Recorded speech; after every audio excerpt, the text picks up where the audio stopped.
Let's have a look at part 2, or the calculator section of the 2019 mid-year exam. Okay, so question 23. So a couple of points here, and we've got this graph in that form. So what I've decided to do here is to substitute in, first of all, 0.07. Now, when you do that, the good part about doing that is because you put x is 0 in there, you get rid of a. Okay, so I mean, it's easy when you see it, but so we got to experiment a little bit with these things, and yeah, so that gets rid of a, and then you're just left with b. So 7 equals 4 to the power of b minus 1.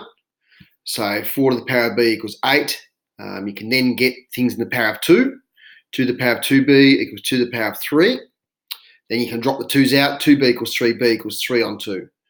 Then you can reframe things as y equals 4 to the power of ax plus 3 on 2 minus 1. So now you've just got a left.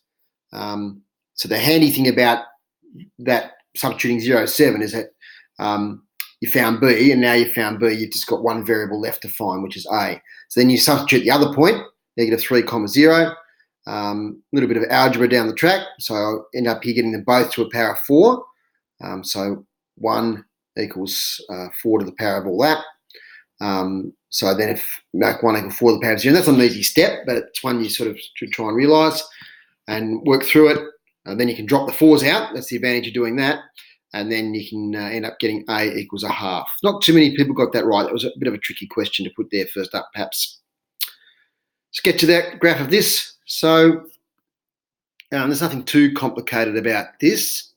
The y-intercept ends up being 0.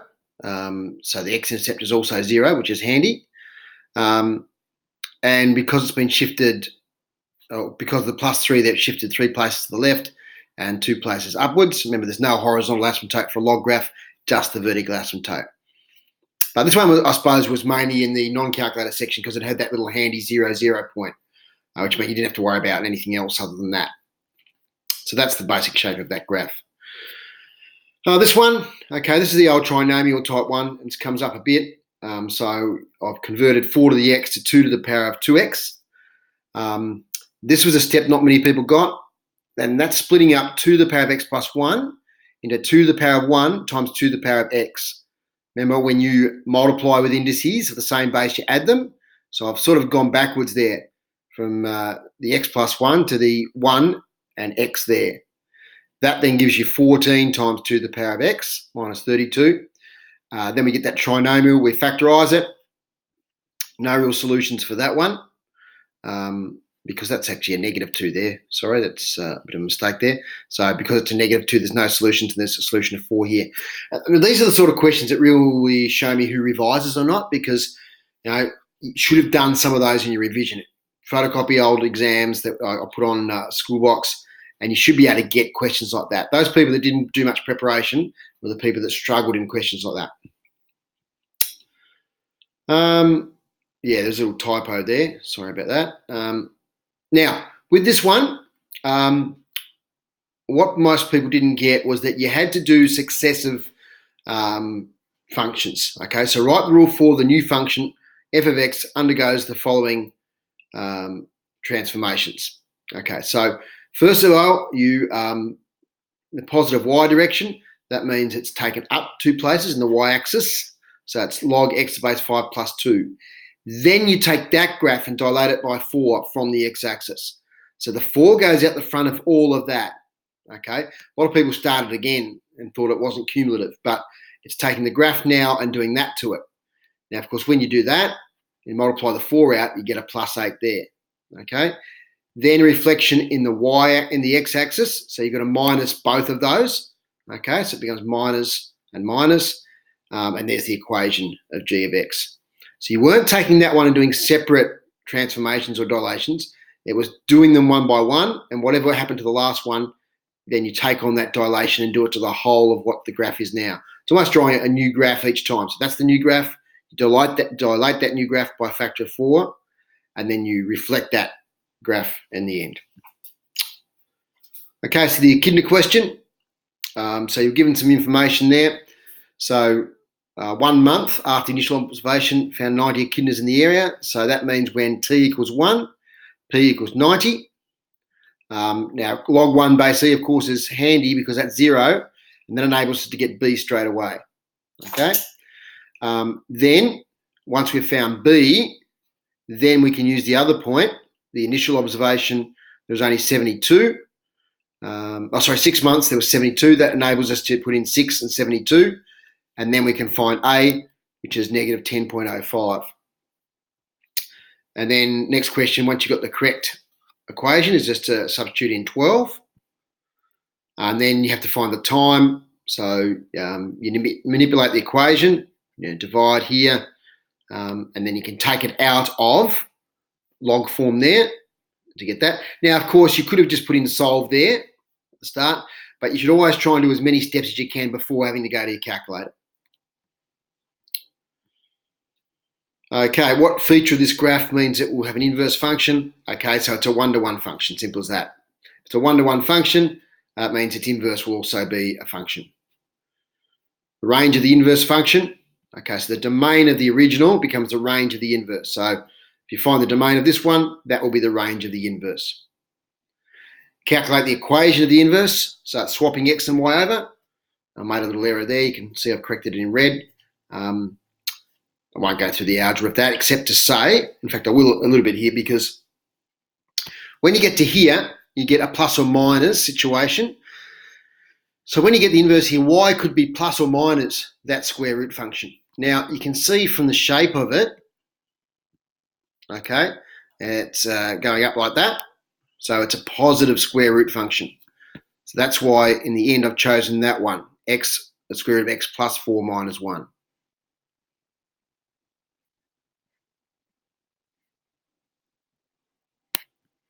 All right, next one. So I think we've done an example or two with these sort of cooling questions. So it looks quite complicated, but rearrange the equation to make T the subject. So that's a matter of taking T1 over the other side. And then I've put in all the values that were given in the question. T0 is the initial temperature. T1 is the temperature of the room. So in doing all that, you end up with that equation there. Find the value of the constant K. So once we've got it to there, then I can use another value that said that after 5 minutes it cooled to 83. So 83 and 5 go in there and there. And that enables me to work out the constant K. This question was done pretty well, by the way. Once we've found K, we've got the equation now. We've got the value for K. And we can find values using that value for K. And you can see I've done this here. I've substituted in the values. And we end up getting 100 minutes there, which is 4:50 p.m. Once again, I've gone through as many steps as I can without the calculator, without using the solve function. Sorry, I've used the calculator here a bit, but to here. But quite conceivably, you could put solve there, but just try and do as many steps as you can. Sketch the inverse, so I had to swap all the x and y's over and sketch it again. So you can see that's there and there. And state the domain and range of the inverse function. So the range is got a couple of different parts to it here. And so is the domain. And I've listed those there.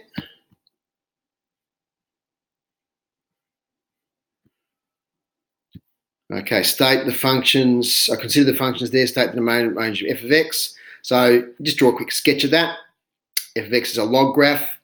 We'll have a horizontal asymptote at 2. It's been shifted across. So its domain will be greater than 2. There's no restrictions there for the y domain in a log graph.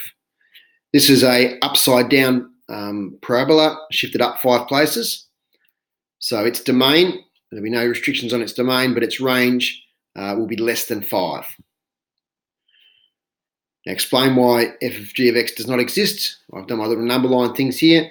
It's because the range of g is not a subset of the domain of f. You can see that that's not the case. It's only the case for that small number of values there. Now, that means we can restrict g of x so that f dash of g of x does exist. We have to restrict the range of g of x. Okay, at the moment it's not a subset. For it to be a subset, it has to be just that bit there. And that, in other words, it has to be between 2 and 5, not including 2, but including 5. So we have to restrict g of x to there. So what I've done then is find out what's the domain that will generate that range. So I put in 2 and put in 5, okay? We've got a value of x equals 0 in there, but here we've got a value of plus or minus root 3. So any value, in fact, between negative root 3 and positive root 3 will give us a range that will fit the domain of f. So in other words, those values of x will generate a range in here, okay, in g of x, that will be between 2 and 5, okay, and therefore f of g of x will exist in that situation. On to the trig section.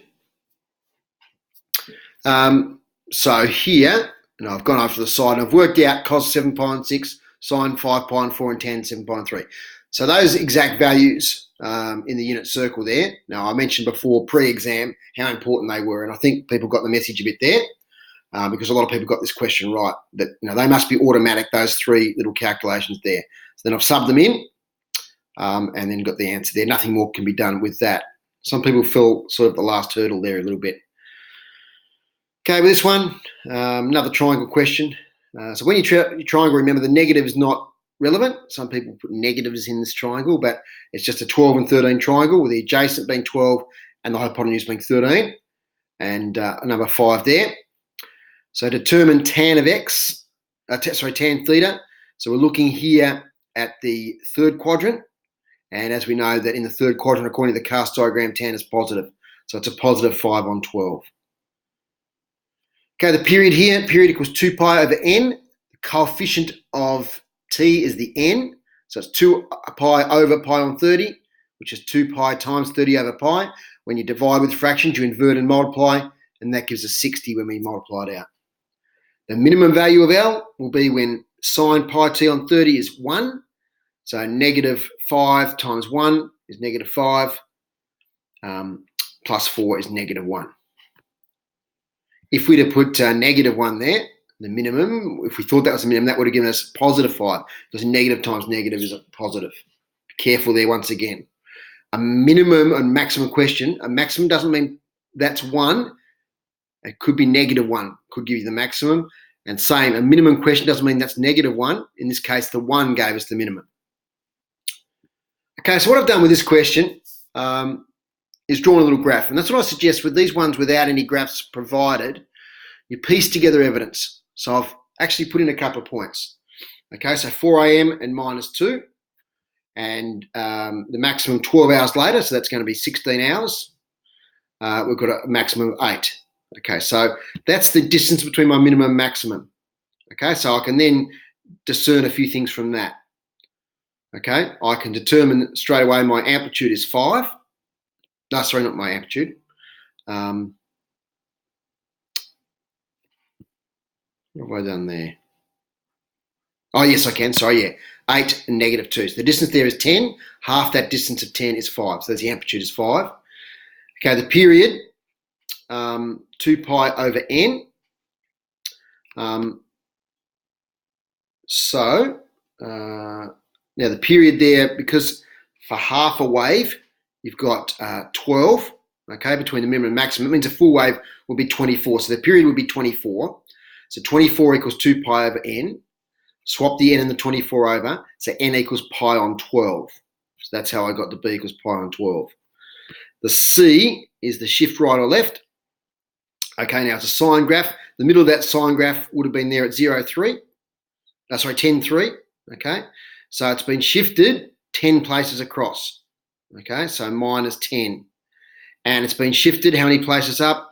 Well, it's been shifted 3 places up, because that normally would have been 0, 0 in there. It's now gone 10, 3, so it's 3 places up. So you piece together all that evidence, and that's how you get your 4 values. Once you've got your equation, the temperature at midnight, you can then work that out. So midnight was 0. And you can see I've done this here without using the calculator, because t equals 0, minus 10. Minus 10 times pi on 12 is minus 5 pi on 6. We can get minus 5 pi on 6 by using our exact values. Okay, it's minus a half. And then I just work through it from there. And of course, you could have done that on the calculator.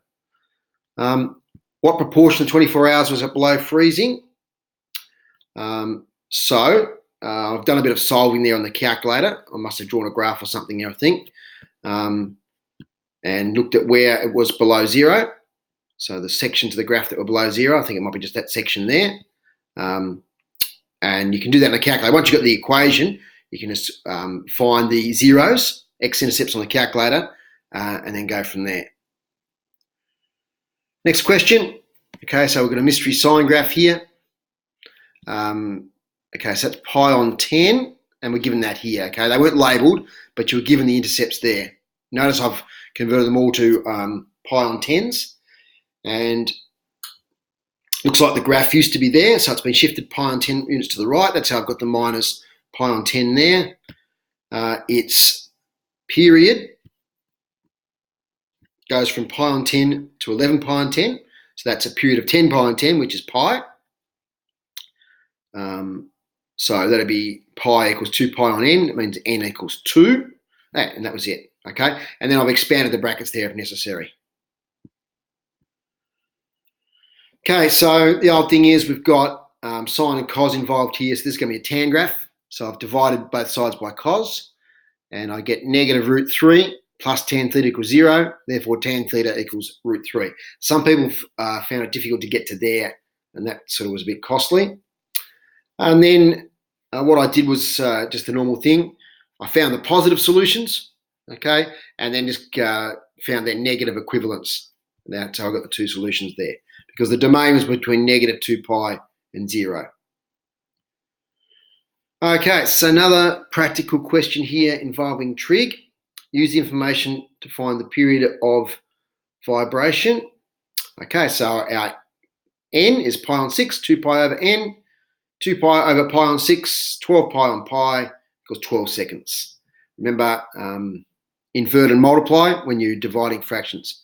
Amplitude is 4, so we've got that there. So the minimum length of the spring and times which they occur. So I used a bit of the calculator work here, and I've solved in both cases, but I've set it out. So I just haven't gone straight for the calculator here. I've put out the equation I have to solve, and then I've solved it.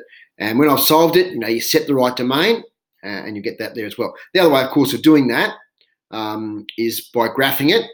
Okay, and graphing two horizontal lines at 1 and neg1 and finding the intersection points. Okay, and there's your graph as well there. Okay, transformation. This wasn't that well done, but I thought it was actually a reasonably easy question, this one. So what's happened here? Okay, so it's been dilated. Well, it's been shifted 1 unit up, as you can see there, but it's been dilated by a factor of a half from the y-axis. Okay, so you can see that that first maximum has gone halfway in. Okay, so you can imagine before it was shifted, that maximum is halfway in. So it's from the half on the y-axis. It's been a factor of 2, so its amplitude was 1. Now its amplitude is 2. So it's been dilated by a factor of 2 from the x-axis and shifted 1 unit up. Okay, and therefore you've got g of x equals 2 sine 2x plus 1, because it's been dilated by a factor of 2 from the x-axis and dilated by a factor of 1 over a half there. So that's 2 there as well. This one here, now the big mistake here was when people expanded both of these, you forgot about the middle term. Some people thought that sine theta plus cos theta squared is sine squared theta plus cos squared theta. Okay, but that's not the case.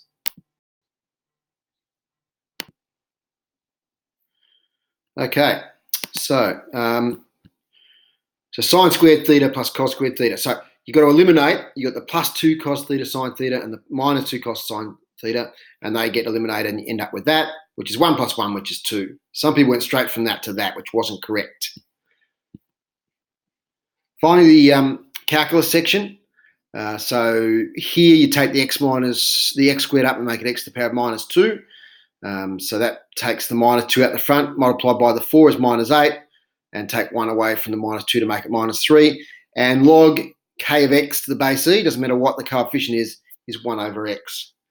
This one was a bit tricky. So I approached it here by doing the chain rule. So I made u equals sine 2x minus 1 and worked through the chain rule there. And finally got 4 sine 2x minus 1 cos 2x minus 1. So that's that one there. And the first one, a half out the front, reduce the index by half, so it becomes a half x to the minus a half. So then the minus a half goes to the bottom, and I've made that square root of x.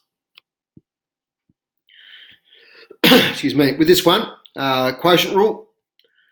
And when you get to here with the quotient rule, you can actually take out a common factor of 2e to the power of 2x, which I've done. Then you get a nice little trinomial here, which actually factorises. Not many people got that one. G dash of x equals 1. So derivative of the bracket over the bracket, 2 over 2x plus 1 equals 1. 2 equals 2x plus 1. 2x equals 1. X equals a half. With this one, you actually didn't need to use calculus for this. I didn't, but you could have done and end up getting A, B, and C from there. And this one here, once again, it's the quotient rule. So I've applied the quotient rule there. Now you end up getting minus sine squared x minus cos squared x. Now if you take out a negative from that, you get negative outside of sine squared plus cos squared. That's 1, so you get negative 1 over sine squared x. So a bit of a tricky one there.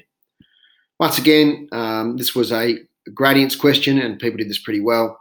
Intercepts are the turning points. And that's pretty good for that one.